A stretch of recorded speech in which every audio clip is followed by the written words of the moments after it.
Welcome to the Human Capital Innovations Podcast, your go-to source for personal, professional, and organizational growth and development. We hope you tune in often for all things people management, organizational development and change, organizational leadership, and social impact related. Maximize your personal and organizational potential with Human Capital Innovations Podcast.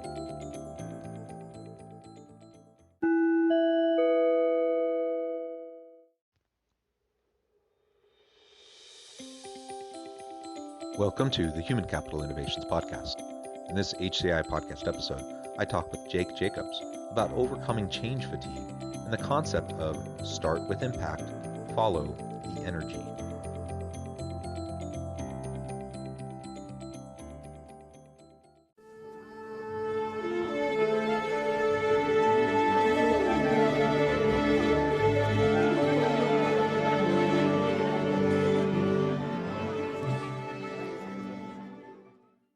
Jake Jacobs, welcome to the Human Capital Innovations Podcast.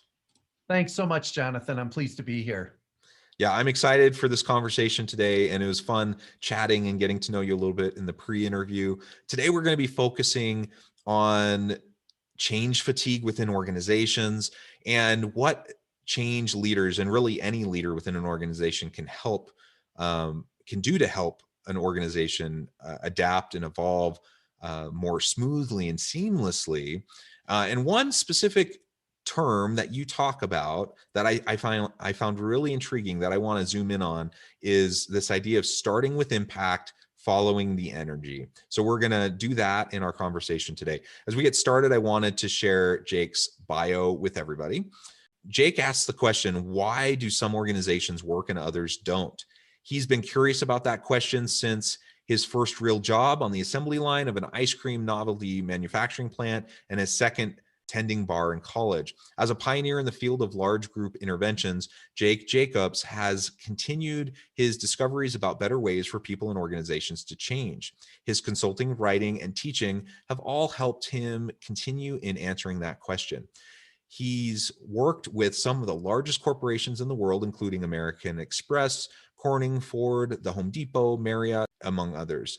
He has also supported major change efforts with the City of New York, the U.S. National Forest Service, and the Environmental Protection Agency, and the United Kingdom's National Health and Employment Services. Writing has been a great way for him to get clear about what he believes in and how he works. In addition to regular postings on his blog, he's written articles for Strategy and Leadership, Executive Excellence, Leader to Leader, Strategic HR Review, the OD Practitioner, Consulting to Manage, and has been featured in the Huffington Post and in Inc. magazine. Tremendous career. You're making so many wonderful contributions. It is a real pleasure to have you on the podcast today.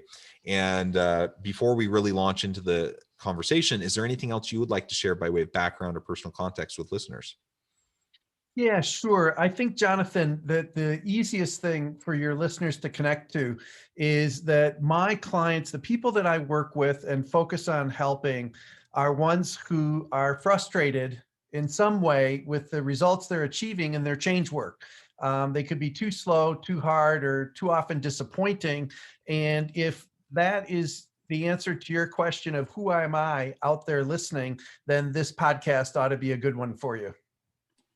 Excellent, excellent. And that's really my passion. How I got into this space was really by chance. I was an accounting major at the time in my undergrad years, and I had lived abroad in South Korea for a time, and I was minoring in Korean, and I happened to just walk into my Korean class one day, kind of a little reprieve from all of my accounting courses. My Korean professor said, "Hey, who would like to go back to Korea for an internship this summer?" And so my hand shot up. I said, yes. I thought I didn't even know what the company was or what I'd be doing. It turned out I ended up in the organizational development office, the corporate office of LG Electronics in South Korea. And that was enough to cure me of any desire to be an accountant. And following that summer internship, I came back, I switched my major, And I got on an entirely new trajectory for my life and for my career. And I'm so glad I did. It was one of those serendipitous kind of life moments, and I'm grateful for that opportunity. And as time has gone on, just the work that I do, the research, the writing, and the consulting work that I do is so much focused on change management and organizational development. And it's so needed in organizations today. I don't know of a single organization that doesn't have some need in this area. And yet almost every organization that has change initiatives underway, so many of them fail, so many of them fail to stick. And there's just so much that's stalling the efforts of good people doing their best, but they end up beating their head against the wall and not being able to drive the change that they want. Yeah, and I think, Jonathan, they're well-intentioned efforts from the top, middle, and bottom of organizations. If you're on the front lines, you can look up and say, what are they thinking? Do they have their head in the clouds? And if you're up at the top of the organization, you're looking down and saying, why is it that these people don't get it, that we need to bring about these significant changes? So this book that I have written called Leverage Change, 8 Ways to Achieve Faster, Easier, Better Results, has 8 levers or strategies in them to address these issues. And just this notion about the top, bottom, and middle, one of the levers is called create a common database. And it's really about how you can have people in the entire organization smart enough to make good decisions, good, aligned, creative decisions. And I believe that with the right information, you can give a lot of freedom to people and organizations. If I have the right context and the same one that others in the organization do, one of my early mentors said, reasonable people come up with reasonably the same conclusions given the same information. And so I think that sharing of information, somebody has often said, information is power, right, in organizations. And I agree with that. And I think it should be shared widely, which is an typical response. The sharing this information broadly makes everybody smarter. And then you get alignment on a daily basis without having to put control mechanisms in place. It's people understand strategies, they understand where the organization's going, and they can align their own behavior in that direction. Yeah, absolutely. And alignment is really the key.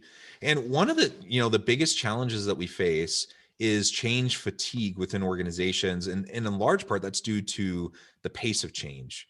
Man, we just live in an ever-changing, ever-evolving world. And I don't see the pace of change slowing down anytime soon.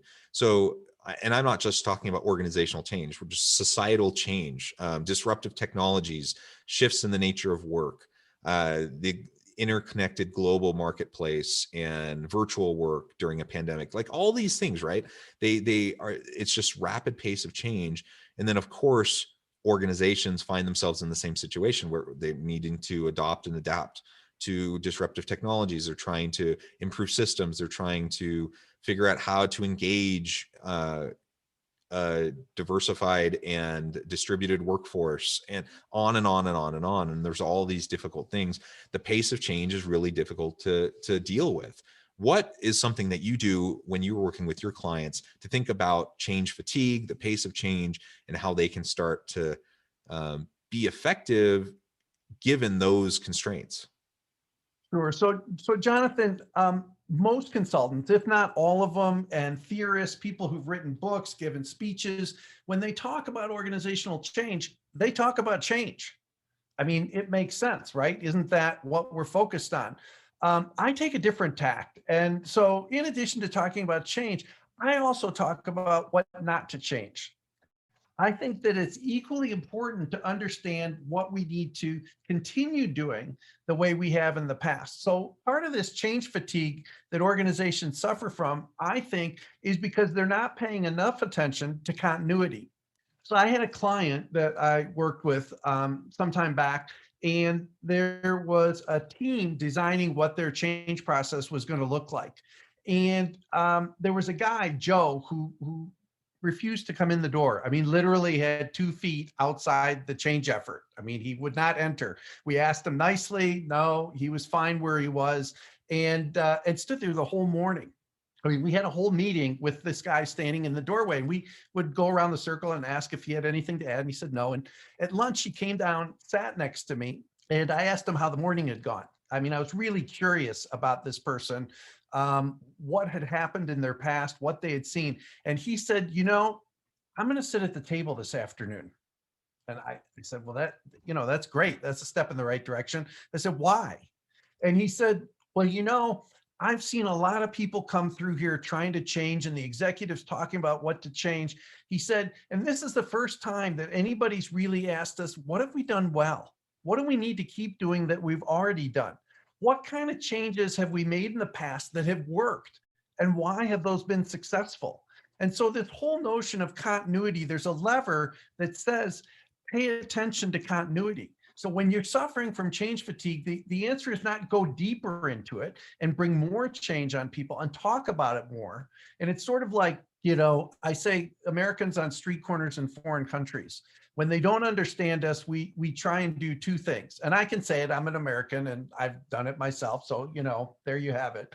But we'll either speak louder, in which case we think they're not understanding, because they can't hear us. Or the other alternative is we will speak slower because the problem must be they don't understand us. Well, the problem is we're not speaking to them in their own language.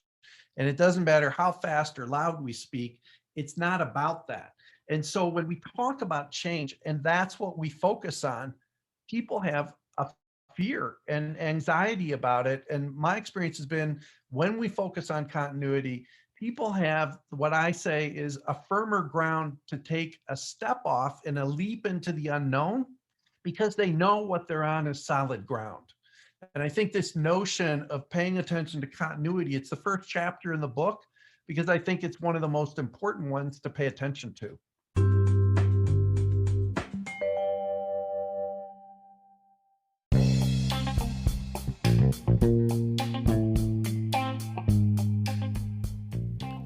I'm excited to announce the publication of my new book from HCI Press, The Alchemy of Truly Remarkable Leadership: Ordinary, Everyday Actions that Produce Extraordinary Results. Consider how the nature of work has shifted over the past 50 years.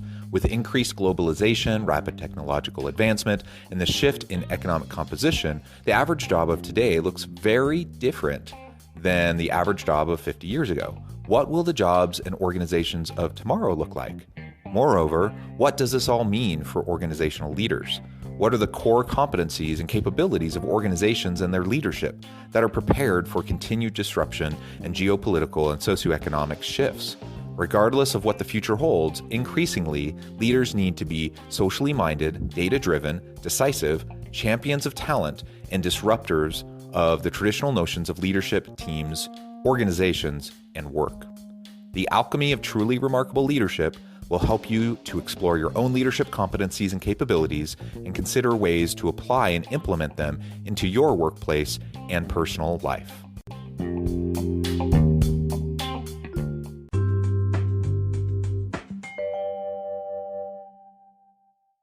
It's interesting as you were mentioning the continuity piece. It doesn't change the fact that there's stuff swirling around, changing all the time around us, and we still need to be adaptive. But what I'm hearing, and you can respond to this, but what I'm hearing is we got to be choosy and selective about what our focus is going to be on in terms of change initiatives within the organization. And we can't allow the constant swirling to take place within our teams, within our organizational settings. So much of the change initiatives that I see organizations trying to do and the failures that emerge from those is they're chasing fads. They're going after whatever the latest flavor is, as opposed to really doing the long-term work, to drive sustainable change by picking a course, sticking to it, doing the research and the internal work that's necessary to understand how it's impacting the organization and its people. And that's a different type of change than when we're on the constant conveyor, the revolving door, that, the constant change. We do need to think about continuity. We need to avoid fad change efforts like the plague, I think, because it undermines trust, it increases fatigue, and it usually doesn't work anyways, and it just wastes time and resources. It disengages people. But when we're focused on long-term change, then people can start, they have time to start to see the impact that it's having. They can start to see why it's beneficial to them in their jobs and to the organization, the success of the organization. And, the best change initiatives have to have a long-term perspective. Yeah, and I was working with a group in our we have a group consultation program where you can get a leadership team actually working together on a particular change effort through this program. And the group that I was working with, they decided that they wanted to establish a vision for themselves as a leadership team, just so that they could understand what are we all trying to create, and then extend that out to the rest of the organization. And what we did is we invited people in the organization to give us their thinking. And we held meetings where people could come together and talk about what did they see happening in the company, what they see happening in the environment, and what did they believe the right direction was for the future? What should the mission be? What's a picture of success 10 years out? And what the core values should be. And the kind of change that you're talking about, Jonathan, I think is deep change. It's change around what this direction and this vision needs to look like. And even when you're making changes, if they're not the fad, if they're just reasonable changes that should be made, there are ways that you can frame these around the vision, mission, and values, so that that lasting change that you're trying to create, the kind of culture that you're trying to create in the organization, you change in ways that are in line with that culture and that vision and mission and values. And so you'll find that even when you're making changes, going back to those touchstones that you say are important, if they're important, don't put them just up on the wall. I mean, yeah, okay, put them on the wall, but do a lot more than that. Make them part of how you're doing business. And when you're changing is when people are paying attention to how things are getting done. And if you say that you're going to be a participative organization like this one did, when they go out and they say, look, we want your input, we sincerely want to hear from you. And they made changes. I mean, I was at the executive team meeting when they were debating between one way or another way, how to put this value and describe it. And one of the leaders said, well, the people told us it should be this way. So why are we arguing about it? And everybody kind of stepped back, because sometimes you just get engaged in the argument and you get carried away. I've been in groups where I say, on a scale of 0 to 10, how important is this conversation that you're in right now? And guys, lady, man, look at each other and they go, well, it's sheepishly, it's about a 2. But it was a really engaging conversation. So these were in a pitched battle, and somebody said, wait a minute, what are the people telling us? And they went back to the data from these meetings and they found there's a very clear message about what the answer should be regarding this particular value. And so if you're going to listen, even when you're making these long-term changes, if you're going to listen, then do it. And then you don't need to talk about being a participative organization anymore. You are one. So let's talk a little bit more about this idea. I found it really intriguing in your strategy. You call your strategy's levers, and you talk about this idea of start with impact, follow the energy. Can you describe more about that for listeners? Because I was really intrigued by that. Sure. So each of these levers actually deals with a common problem that organizations bump up against when they're trying to change. And so the problem that this lever deals with is the sort of command that all change efforts must start from the top. And you pick up any book and they're like, you got to have senior leader support and the executive team needs to be committed to this. And sometimes that's not reality. It's just not the case. And so the question is not for me to start at the top and cascade down, because that's just trying to follow a cookbook. And maybe that recipe is not what you want to eat for dinner, so to speak, right? So in this case, start with impact says, step back from the organization and look, where can you make a difference? Because where you can make a difference is where you're going to achieve results, and where you're going to achieve results is what's going to draw attention. So there's proof positive. My marketing people, friends of mine, talk about proof points. And they're like, where can you go to say this is for real? So starting with impact has you step back. Here's a story of a client. They ended up getting written up in Business Week and Fortune. So it's a good success story. It was a telecom. And the situation was I got a phone call from somebody in their training and development organization. There's a 10,000 person organization. They just laid off 1,000 people. And they said, we want to have a problem solving event to try and stem the tide. And I said, well, like, how many people are coming to this event? And they said 80. I said, so you're going to have 80 people try and do some problem solving and you just laid off 1,000. And they said, yep. Now, most people in their right minds would probably hang up, run the other direction, or something other than what I did, which is I took the job. And I went there and I met with the leaders of that part of the organization. And they said, well, we understand you're a little disappointed there aren't enough people showing up. And I said, well, I don't know about my disappointment. I said, but I'm not sure you're going to achieve the objectives you have of trying to turn this company around with 80 people getting together. And one event was not going to do the make a difference either. But when I came back, they had 300 people in the room. And we did a good day's work. And we came up with some ideas that would make a contribution, impact.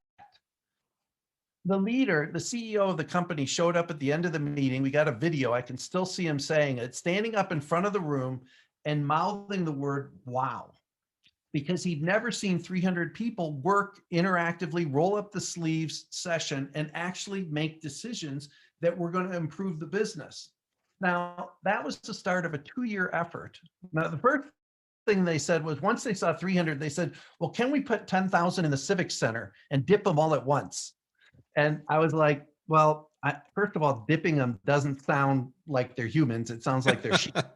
So that's probably not a good start. I said, but what we need to do is engage these people in some meaningful work. I have expertise in working with large groups. So there was a 500 person session where they got their mission, vision, and values clear and got feedback in real time. So overnight, they came back with the feedback they'd gotten and what they decided. And then they had another event with even more people of 800 to say, how do we make these real day-to-day in the organization so that they become part of the way we do business? Now, this organization was a sleeping giant. They had not had deregulation. They had become complacent with their customers. This lit a fire under them. And they had something they put in place. They called it the 24-hour rule. And when a competitor made a move, they needed to make a counter move within 1 day, 24 hours on the clock. So this was very different than the way they used to do business, which was, we're going to provide service and you're going to buy it. So this whole notion of start with impact that's where we had a possibility. And follow the energy is equally important, because what that says is, where do people want to do the work? Where are they ready, able, and excited and committed to doing important change work? And then go there next, and then follow the next piece. And I've worked in organizations where, it doesn't look, in retrospect, it looks really smart to have done what we've done and moved where we moved and did the next piece of work here and there. But in the moment, what we were doing was following what the organization was telling us. It's not about getting something off the shelf and following it because I wrote a book about it or because somebody gave a speech about it. I don't believe that there's wisdom that you can get from that. There's some good ideas, but at the end of the day, one of the levers says design it yourself. Come up with your own purpose, your own outcomes, your own roadmap, and then it becomes your own change effort. So rather than saying, has this ever worked in our organization or our industry or our size, or it's going to work because it's yours, because you've shaped it and you have ownership over it. So the start with impact, follow the energy is sort of the antidote to, we've got to start at the top and cascade down from there. Yeah, I love that. Jake, it has been a real pleasure. Your insights into change management within organizations, I think, is spot on. It's consistent with my experience and not only the practitioner experience in consulting work that I've done, but also the research that I conduct on an ongoing basis. And I really encourage listeners to reach out and get connected with you. The time has flown by. We're about out of time for today. But before we close, I wanted to give you a chance to share with listeners a little bit more about how they can get connected with you. Tell us a little bit more about your book and anything else you want to say by way of final word on the topic for today. Sure. So what I invite your listeners to do is to take value, not just from what we've said, but immediate impact from these levers. And what I have is, if you go to jakejacobsconsulting.com, which is my website, there's a free gift that's called 27 Ways to Achieve Faster, Easier, Better Results Immediately. And these are specific tasks that you can take out tomorrow morning, this afternoon, if you go grab it, and you can put to work for you immediately, so that it's not about waiting. I think that people think that change has to take years and millions of dollars and all kinds of time. I think change can happen immediately if you seize the moment. And if you look for the opportunities, and what this ebook says is specific things that you can do that will make a difference. So, the book is going to give you a lot more detail, and it's available on Amazon. Leverage Change: 8 Ways to Achieve Faster, Easier, Better Results. And that will give you a good primer into the details of case studies. There's 44 stories in it about individuals, teams, and organizations that have used this approach and gained advantage from it. And if you want immediate impact, go to the website, grab that ebook, and put it to work. Wonderful. Thank you, Jake. Again, I encourage listeners to reach out, get connected, check out his book, check out what he can do for you. And as always, I hope everyone can stay healthy and safe, that you can find meaning and purpose at work each and every day. And I hope you all have a great week.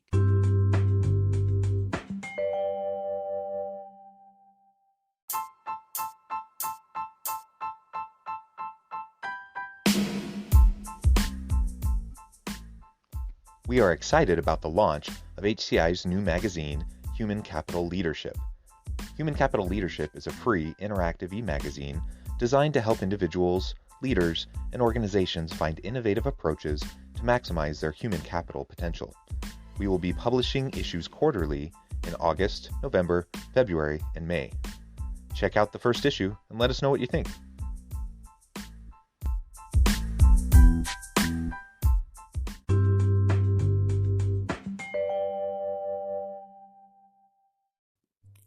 Thanks again for joining us for this episode of the Human Capital Innovations Podcast. I hope you stay healthy and safe, and that you have a great week.